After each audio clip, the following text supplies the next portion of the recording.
Bom, agora eu vou começar a leitura. Quer dizer, vou reiniciar a leitura, só que eu quero gravar aqui no meu diário de leitura esse presente que eu ganhei do meu namorado, que é A Montanha Mágica, do Thomas Mann, na edição da Companhia das Letras. Eu já tinha começado a ler, na verdade, e eu parei aqui na página 20, mas eu vou recomeçar a ler, vou ler até a parte que eu tinha lido. E a minha leitura desse livro, que é gigantesco, né? Vai ser de 10 páginas por dia, exatamente. Só que isso aqui é um diário de leitura, não venha pra caixa que eu tenho compromisso de ser audiobookera, porque eu não... por mais que eu esteja gravando um audiobook, não é exatamente esse o propósito, é mais pra organizar melhor minhas leituras, penso em fazer essas gravações para isso. Passado essa introdução, aproveitando que não teve nenhuma introdução, não teve nenhum introito, nenhum prefácio, não é um livro prefaciado, apesar de ser um livro da Companhia das Letras, não vem com nenhum prefácio de contextualização. E vem o propósito aqui no iniciozinho, né? Que é do próprio Thomas Mann. Ok? Então, vamos começar. A primeira parte se chama Propósito. Queremos narrar a história de Hans Castorp, não por ele, a quem o leitor em breve conhecerá como um jovem singelo, ainda que simpático, mas pela história em si, que nos parece em alto grau digna de ser narrada, e cabe dizer a favor de Hans Castorp ser esta a história dele, já que não é a qualquer um que a cada história acontece. Esta história já se passou há muito tempo, está recoberta, por assim dizer, pela pátina do tempo e deve ser relatada incondicionalmente na forma do passado mais remoto. Isso talvez não seja desvantagem para história alguma, mas vantagem é necessário que as histórias já se tenham passado. E quanto mais mergulhadas no passado, caberia dizer, melhor corresponderão à sua qualidade essencial de histórias. E mais adequadas serão ao narrador, esse mago que evoca o pretérito. Acontece, porém, com a história o que hoje também acontece com os homens, e entre eles, não em último lugar, com os narradores de histórias.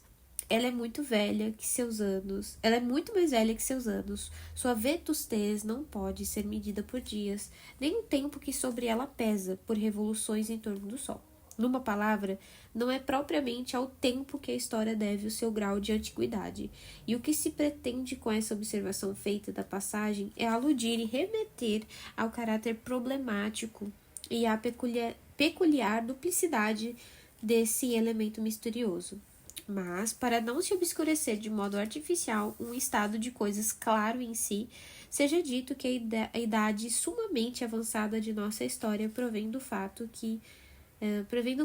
de ela se desenrolar antes de determinada peripécia e de certo limite que abriram um sulco profundo nas vidas e consciências dos homens.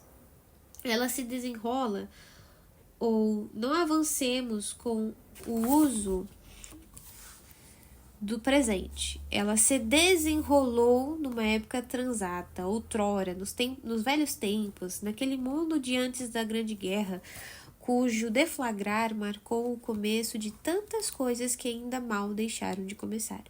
Antes, pois, é quando ela se desenrola, se bem que não muito antes, e não será o caráter de antiguidade de uma história tanto mais profundo, perfeito e maravilhoso, quanto mais próxima do presente, com menos antes ela se desenrolar.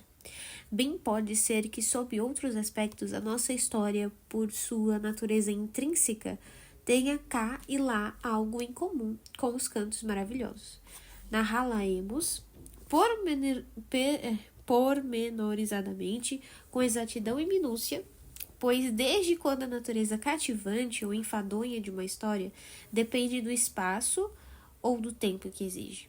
Sem medo de sermos acusados de meticulosidade, inclinamo-nos, pelo contrário, a opinar que realmente interessante só é aquilo que tem bases sólidas. Não será, portanto, num abrir e fechar de olhos que o narrador terminará a história de Hans. Não lhe bastarão para isso 7 dias de uma semana, tampouco serão 7 meses apenas. Melhor será que ele desista de computar o tempo que discorrerá sobre a terra enquanto essa tarefa o mantiver enredado. De certo não chegará, Deus me livre, a 7 anos. Dito isto, comecemos. A chegada. Primeiro, a chegada.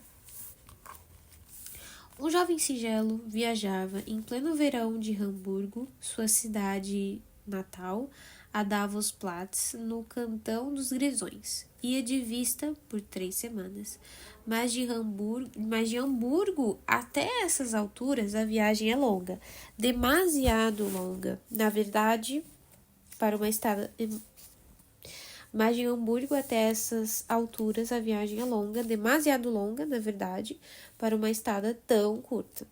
É preciso atravessar diversos estados, subindo e descendo, do planalto da Alemanha Meridional até a beira do lago de Constança, cujas ondas saltitantes são transpostas de navios, por sobre abismos outrora considerados insondáveis. Dali adiante, a viagem, que até esse ponto avançava rapidamente, quase em linha reta, desenreda-se.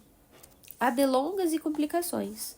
Na localidade de Rorschach, já em território suíço, volta-se ao amparo da aviação férrea, mas logo não se vai além de Landquart. Pequena estação alpina onde é preciso fazer baldeação. É um trem de bitola estreita, o que ali se toma depois de prolongada espera numa paisagem varrida pelo vento e desprovida de encantos. No entanto, em que se põe em movimento a locomotiva de pequeno porte, mas de extraordinária força de tração, começa a parte deveras aventurosa da viagem. Uma escalada brusca e penosa que parece não ter fim. A estação de Landquart situa-se a uma altura moderada. A partir dela, porém, adentra-se pelas montanhas, por uma estrada rochosa, áspera e angustiante. Hans Castorp, eis o nome do rapaz. Estava sozinho num pequeno compartimento almofadado em cinza, onde também se encontravam sua maleta de couro de crocodilo, presente do seu tio e pai de criação, o cônsul Tchenop, cujo nome convém mencionar desde já, bem como o casaco de inverno, a balouçar suspenso num gancho, e o cobertor de viagem enrolado. Estava sentado junto à janela aberta, e como a tarde se vinha tornando cada vez mais fresca, levantara, rapaz mimado e franzino que era, a gola do sobretudo de verão, forrado de seda e de corte amplo ao gosto da moda. Ao seu lado, no assento, jazia uma brochura intitulada Ocean Steamships, na qual Hans Castorp, durante as primeiras horas de viagem, de vez em quando lançara um olhar. Agora, porém, o livro permanecia ali abandonado, enquanto o hálito da locomotiva arquejante, ao entrar pela janela, salpicava-lhe a capa de partículas de carvão. 2 dias de viagem apartam um homem, e especialmente o jovem que ainda não criou raízes firmes na vida, do seu mundo cotidiano, de tudo quanto ele costumava chamar seus deveres, interesses, cuidados e projetos. Apartam-no muito mais do que esse jovem podia imaginar, enquanto um fiacre o levava à estação. O espaço que, girando e fugindo, roge-se de permeio entre ele e o seu lugar de origem, revela forças que se costuma julgar privilégio do tempo. Produz de hora em hora novas metamorfoses íntimas, muito parecidas com aquelas que o tempo origina, mas em certo sentido mais intensas ainda. Qual tempo gera esquecimento, porém o faz desligando o indivíduo das suas relações e pondo-o num estado livre, primitivo, chega até mesmo a transformar num só golpe um pedante ou um burguesote numa espécie de vagabundo. Dizem que o tempo é como o rio Lete, mas também o ar de paragens longínquas representa uma poção semelhante, e seu efeito, com quanto menos radical, é mais rápido. Hans Castorp ia passando por experiências análogas. Não tivera a intenção de levar essa viagem muito a sério, nem de entregar-se totalmente a ela. Propusera-se liquidá-la depressa, porque tinha que ser feita. Depois regressar para casa tal como partira, e retomar sua vida anterior exatamente ao ponto em que a abandonara por um instante. Ainda ontem, se movimentara dentro do costumeiro círculo de ideias, ocupara-se com os acontecimentos mais recentes, seu exame de conclusão e com o futuro imediato, sua entrada na vida prática como funcionário da firma Thunder Wilms, estaleiros, fábricas de máquinas e caldeiras, com a máxima impaciência que seu temperamento lhe permitia. Procurara olhar para além das 3 semanas vindouras. Nesse momento, porém, parecia-lhe que as circunstâncias exigiam dele plena atenção, não lhe sendo lícito menosprezá-las. Essa sensação de ser alçado a regiões cujos ares nunca respirara, e onde, como sabia, reinavam condições de vida particularmente rarefeitas e reduzidas, a que em absoluto não estava acostumado. Essa sensação começava a excitá-lo, a enchê-lo de certa angústia. O torrão natal e a rotina de sempre haviam ficado não somente para trás, muito para trás, mas, sobretudo, a grande profundidade abaixo dele. E a ascensão continuava a afastá-lo mais ainda. Parando entre ele e o desconhecido, Hans Castorp perguntava-se como passaria lá em cima. Será que não seria imprudente e prejudicial a ele, que nascera poucos metros acima do mar e se habituara ao ar da sua terra, deixar-se transportar tão subitamente a esses sítios extremos, sem pelo menos se demorar por alguns dias no lugar de altitude média? Ansiava por chegar ao fim da viagem, pois uma vez lá em cima, pensava, devia-se viver como em toda parte, sem que lhe fossem recordadas, como agora, durante a escalada, as esferas impróprias em que se encontrava. Hans Castorp olhou janela fora. O trem serpenteava, sinuoso, através de um desfiladeiro estreito. Viam-se os primeiros vagões. Via-se a locomotiva vomitando no seu esforço golfadas de fumaça parda, esverdeada e negra que logo se dissipavam.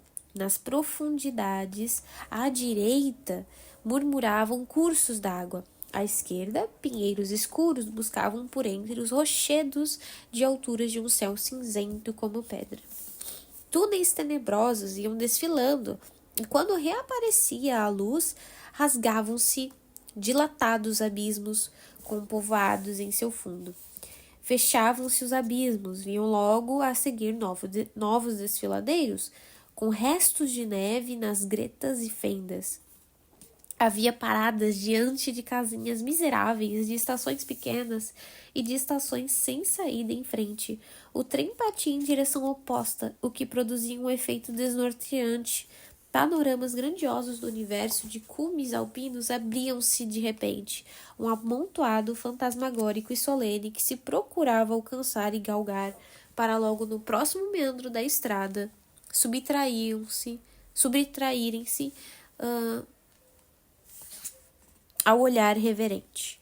Hans Castorp notou que deixara para trás a zona das árvores frondosas.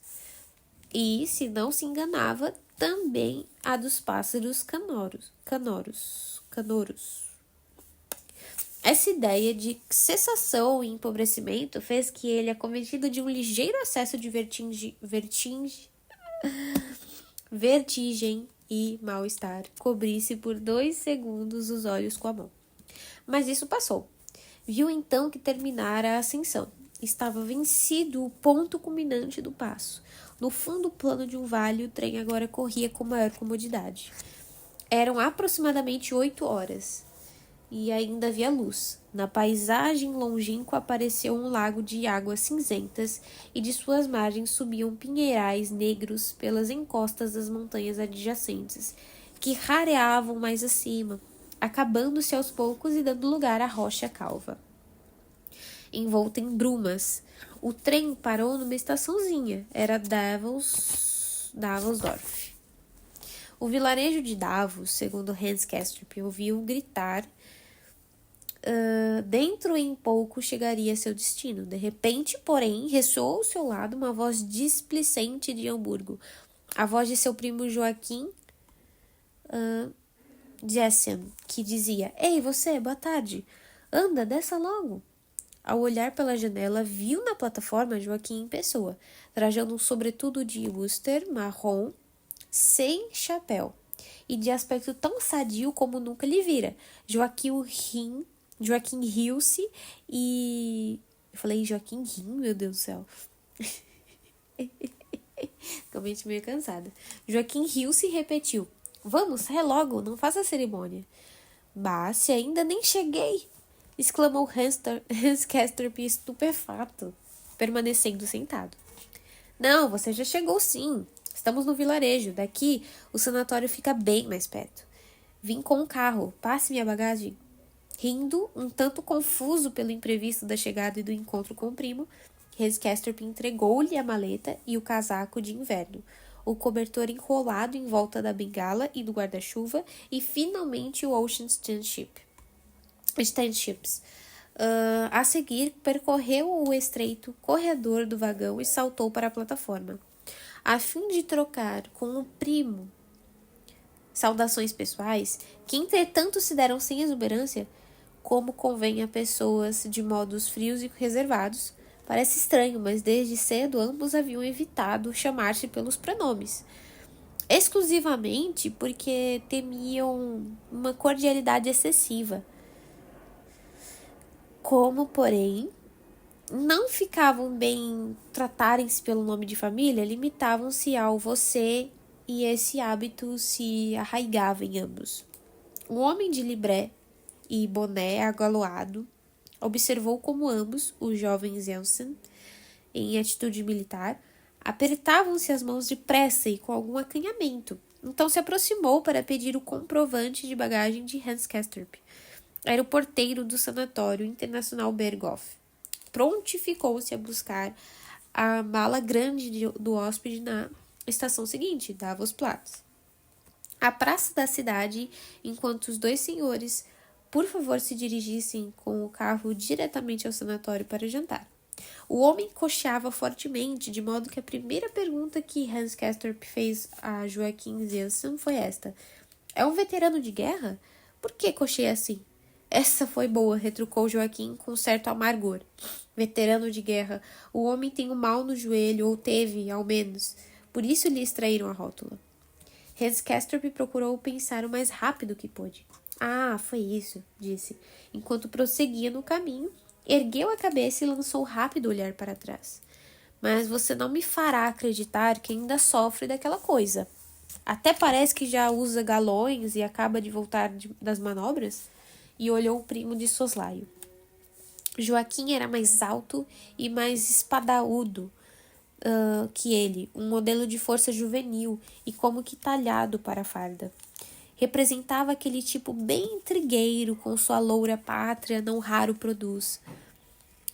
Sua tez, bastante morena já por natureza, estava tostada pelo sol e adquirira uma cor quase brônzea, com os grandes olhos negros e o bigodinho escuro sobre os lábios cheios, bem conformados. Seria positivamente belo, não fossem as orelhas muito despegadas.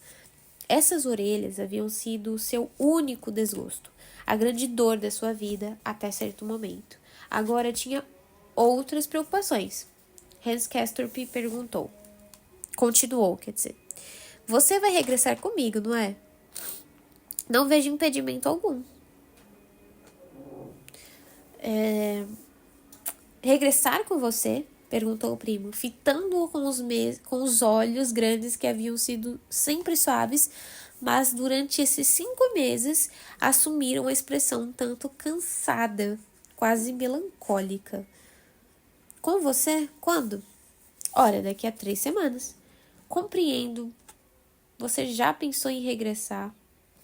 Respondeu Joaquim. Espere um pouco, mal acaba de chegar. 3 semanas representam quase nada para nós aqui em cima. Mas para você que vem de visita e tenciona demorar-se só 3 semanas, é uma porção de tempo. Trate de se aclimatar primeiro. Não tardará a notar que não é assim tão fácil. E o clima não é a única coisa estranha que existe aqui. Você encontrará muita coisa nova, sabe? Comigo não será tão depressa como você imagina. Regressar daqui a 3 semanas é uma ideia lá de baixo. Tenho a pele tostada, sim, senhor, mas isso vem principalmente do sol refletido pela neve, e não significa grande coisa, como Beren sempre afirma. No último exame geral, ele disse ter quase certeza de que eu teria de ficar mais uns 6 meses. 6 meses? Está louco? Gritou Hans Castorp. Eles se instalaram no cabriolé amarelo que os esperava numa praça pedregosa, diante da estação, que não passava de uma espécie de telheiro, quer dizer.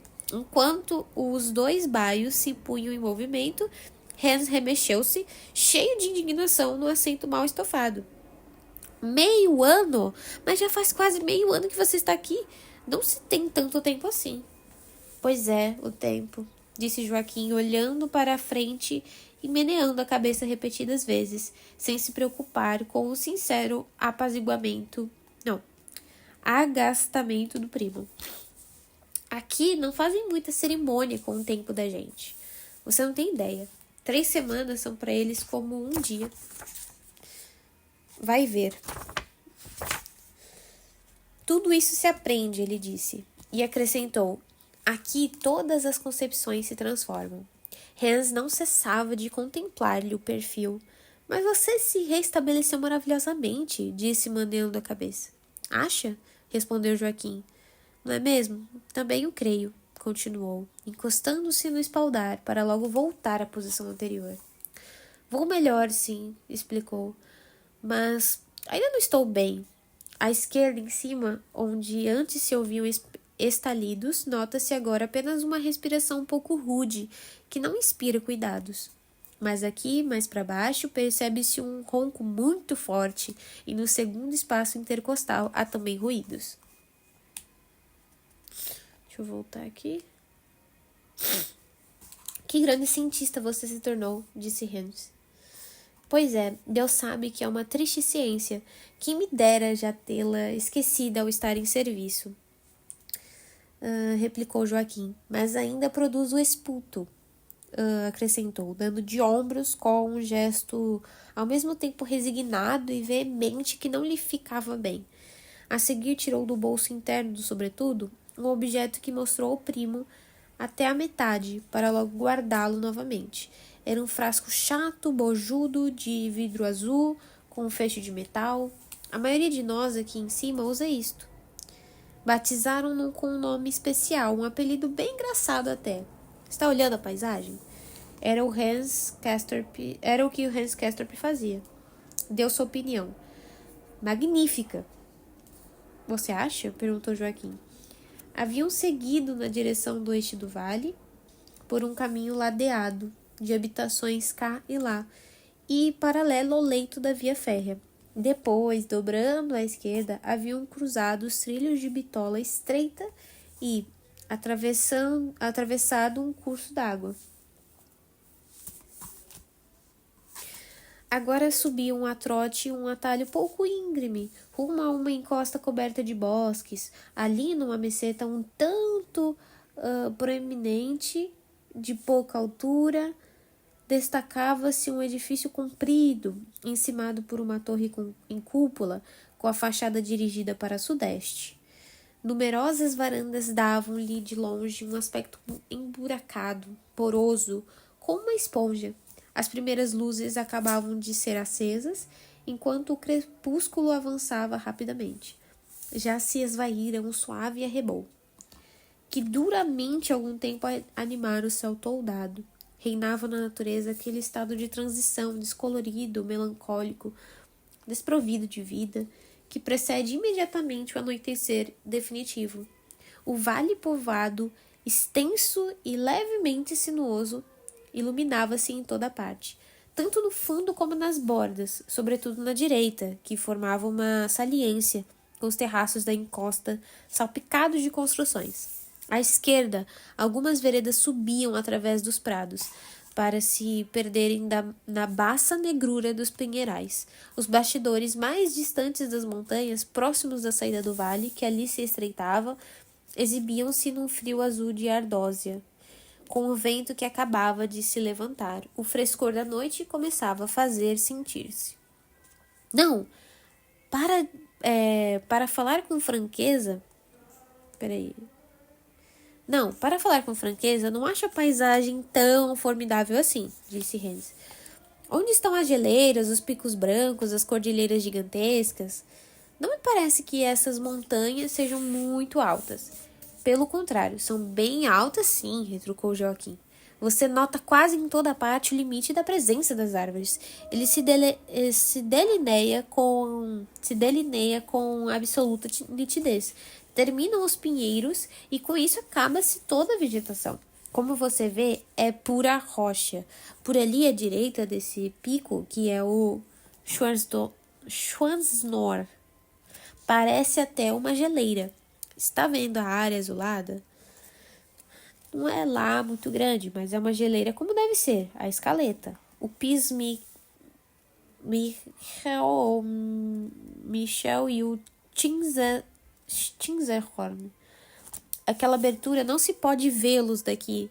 Também ficam cobertos de neve durante o ano inteiro. De neve eterna, disse Hans. Pois é, neve eterna. Se quiser assim... Se assim quiser, né? Se assim quiser. Não se pode negar que tudo isso é bastante alto. E não esqueça que nós mesmos nos achamos a uma altura espantosa. 1.600 metros acima do nível do mar. Por isso as elevações não se destacam tanto. Sim, senhor. Que escalada até aqui. Passei muito medo. Nem lhe conto. 1.600 metros. São mais ou menos 5.000 pés, se calculo bem. Nunca na vida estive tão alto. E cheio de curiosidade, Hans aspirou profundamente aquele ar estranho, como que para prová-lo. Era fresco e nada mais. Carecia de aroma, de sabor, de umidade. Tragava-se com facilidade e nada dizia à alma. Ótimo! Exclamou Hans por educação. Sim, este ar tem grande fama. De resto, a paisagem não se apresenta esta noite sob seu aspecto mais favorável. Às vezes, está muito mais bonita, sobretudo com neve, mas a gente acaba por se cansar dela. Nós todos aqui em cima, pode acreditar, estamos fartos, indizivelmente fartos dela, disse Joaquim.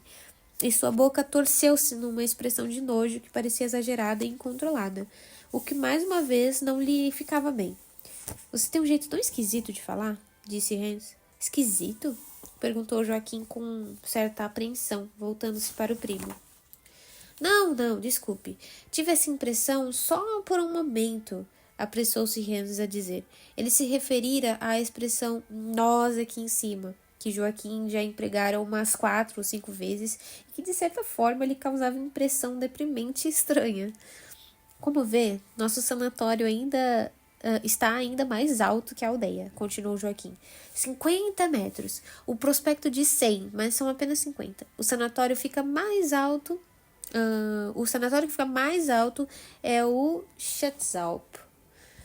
Lá do outro lado, não se vê daqui. No inverno, eles têm de transportar os cadáveres entre nós, porque os caminhos se tornam impraticáveis. Os cadáveres? Ah, sim, veja só, exclamou Hans, e de repente rebentou em riso, um riso violento e irreprimível, que lhe sacudiu o peito e fez que o rosto enrijecido pelo vento frio se contraísse num trejeito dolorido. Entre nós, e você me conta essas coisas assim, sem mais nem menos, parece que se tornou muito cínico nesses 5 meses. Cínico nada, replicou Joaquim, dando de ombros. Como assim? Afinal, os cadáveres pouco se importam. De resto, pode ser que a gente chegue mesmo a ficar cínico nesse nosso meio. O próprio Berens também é um cínico às antigas, um sujeito de classe, diga-se de passagem. Na universidade pertencia a uma corporação das mais finas e dizem que é ótimo cirurgião. Você vai gostar dele. E ainda há o Krokowski, seu assistente. Um tipo muito capaz. No prospecto fala-se especialmente da sua atividade. A dissecação psíquica dos pacientes. O quê? Dissecação psíquica? Que coisa nojenta, gritou Hans. E com isso, a hilaridade tomou conta dele. Já não conseguia dominá-la. Depois de tudo quanto ouvira, a dissecação psíquica lhe encheu as medidas. Riu-se tanto que as lágrimas lhe brotavam entre a mão com que, inclinando-se para a frente, cobriu os olhos. Também Joaquim riu de todo o coração, o que parecia fazer-lhe bem. Assim, o desembarque dos dois jovens deu-se com alegria e descontração ao deixarem o carro que lentamente os trouxera por uma rampa íngreme e serpenteante até o portal do Sanatório Internacional Berghoff. Ok.